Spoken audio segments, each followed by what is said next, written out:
आत्मज्ञान बिना नर भटके, कोई मथुरा कोई काशी।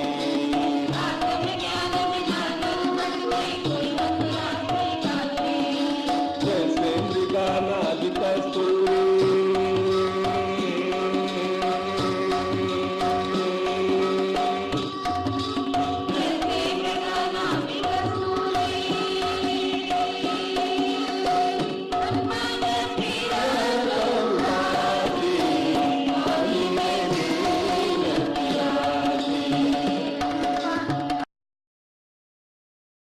इस कार्यक्रम में हम आपका स्वागत करते हैं। ये कार्यक्रम निस्वार्थ भाव से आपकी सेवा के लिए प्रस्तुत किया जाएगा। आज का कार्यक्रम हम यहाँ से शुरू करते हैं। इसके लिए आप सभी लोग अपना ध्यान मेरी आवाज़ पर लगाइए, ध्यानपूर्वक मेरी बात सुनिए।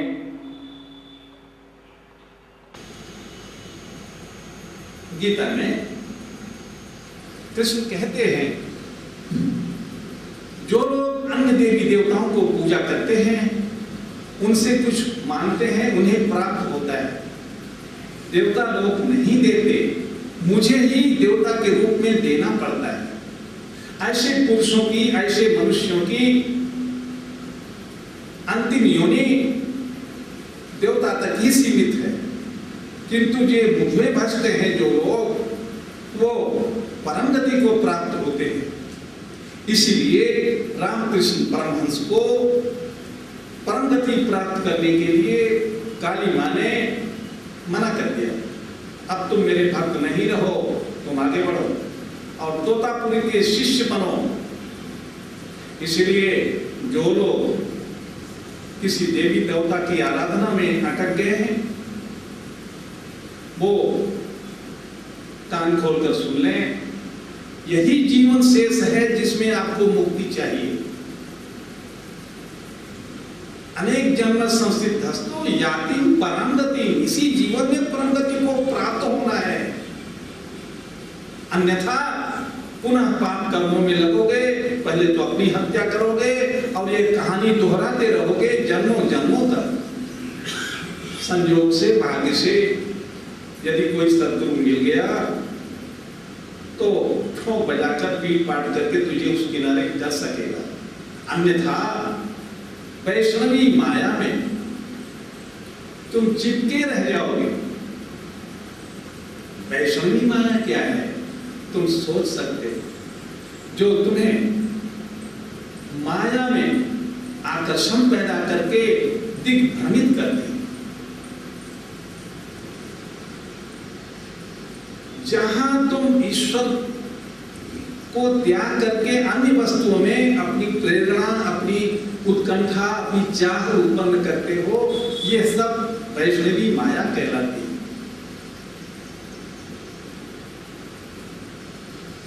तो यहां हम आपको अहिंसा के विषय में समझा रहे हैं। तो पहले हमें अहिंसक बनना चाहिए। अपने शरीर की हत्या हम और ना करें, जो कई जन्मों से करते आ रहे हैं, उसे इसी जन्म में रोकना होगा। कैसे? मोक्ष प्राप्त करके, पुरुषार्थ प्राप्त करके, ईश्वर दर्शन करके, ज्ञान के माध्यम से ईश्वर को तत्व से जान करके और उसका अनुकरण करके, उस मार्ग पर चल करके हम इस जीवन यात्रा को रोककर मोक्ष प्राप्त कर सकते हैं।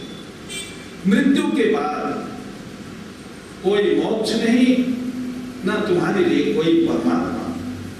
जीवित रहते ही दुनिया का सारा सुख, मोक्ष, वैभव उपलब्ध है। तुम्हें लेने का तरीका सीखना होगा। नहीं जानते तो अभी भी सूर्यास्त नहीं हुआ है। अर्जुन अभी भी जला नहीं है, केवल चिता पर लेटा है। तुम चिता पर लेटे हो, सोचो सूर्यास्त नहीं हुआ है, उठो, आओ, अपने उन अज्ञान जनित कार्यों को रोको, उस विषय को समझो, वहां से अपनी गाड़ी मोड़ दो। काश तुम मोड़ सको तो बचा हुआ जीवन ही पर्याप्त है, मोक्ष के लिए अधिक समय नहीं चाहता है। कितना समय चाहिए, क्या क्या चीज एसेंशियल है? पहला बताया, गुरु में श्रद्धा, ईश्वर को तत्व से जानना और उसका अनुकरण करना, कर्मों को शेष करने के लिए एक फार्मूला बताया, क्या? निष्काम कर्म। कोई भी कर्म करते हो तुम उसके भागीदार मत बनो, ईश्वर को अर्पित करो। जब तुम भोजन तैयार करते हो, सब भगवान को प्रसाद लगाते हो, प्रभु तू इसका भोग कर, मैं करता धरता नहीं, सब कुछ तुम है। तब हम उस कर्म के अगेंस्ट में, कर्म के विपरीत जो हमें फल मिलने वाला है, कर्मों का फल जो मिलने का, हम उसके भी भागीदार नहीं होंगे। तो तुम कर्मों के फल से बच जाओगे और तुम्हारे सारे कर्म ज्ञान की अग्नि में जलकर भस्म हो जाएंगे। ज्ञान कैसे पाओगे, उसके लिए 20 साधन बताया कृष्ण ने गीता में 13वें अध्याय में। 3 यहां तुम सुन रहे हो, एक और कल सुनाऊंगा। इनको सुन सुन करके तुम्हारे अंतःकरण में एक प्रेरणा उत्पन्न होनी चाहिए कि इतना नग्न सत्य, पहली बात तो तुझे कोई कहेगा नहीं। क्यों?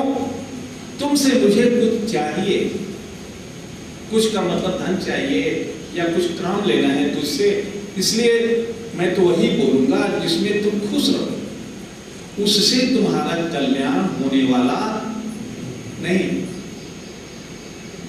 कल्याण किसमें होगा उसको समझो। कोई कालिदास जैसा गुरु मिल गया तो तेरा कल्याण हो सकता है। तुम अपना कल्याण करो, अपने कल्याण के बारे में सोचो। अब तक के जीवन में जो तूने पाया और जो कुछ खोया, एक अंतिम निष्कर्ष पर आ जाओ। देखो कि क्या पाया क्या खोया। अब जो पाया क्या वो कल खो नहीं जाएगा?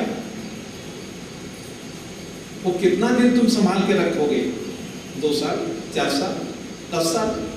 लेकिन ये जीवन इसी 2, 4, 10 साल का नहीं है, ये तो हजारों लाखों सालों से चले आ रहा है चक्र। न जाने कब से तुम जी रहे हो, मर रहे हो, जी रहे हो, मर रहे हो। आत्महत्या कर करके हम मर रहे हैं, फिर कर्म करके संचित करते हैं, फिर उसका सुख दुख भोगने के लिए फिर जन्म लेते हैं। यही कर रहे हैं ना? हाँ भाई, इससे अपने को अलग करो। सबसे बड़ा पाप है आत्मा को अनात्मा के साथ जोड़ना,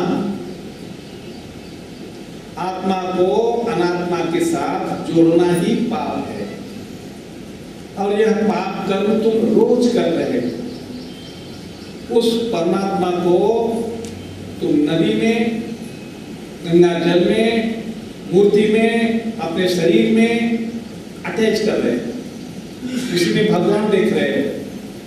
इससे बड़ा अत्याचार, अनाधिकार कार्य और क्या हो सकता है? जो परमात्मा तुम्हारे शरीर में व्याप्त है और जिसकी माया तुम्हारे शरीर के रूप में दिखाई देती है, पूरा ब्रह्मांड जिसकी माया से बना हो, उस परमात्मा को हम प्रकृति में देख रहे हैं, यह उसकी माया है, परमात्मा अलग है। यही जानना, यही समझना मोक्ष है। यही दोनों को मिलाकर देखना बंधन है, अज्ञानता है, मूर्खता है, दुखों का कारण है। नहीं समझ में आया?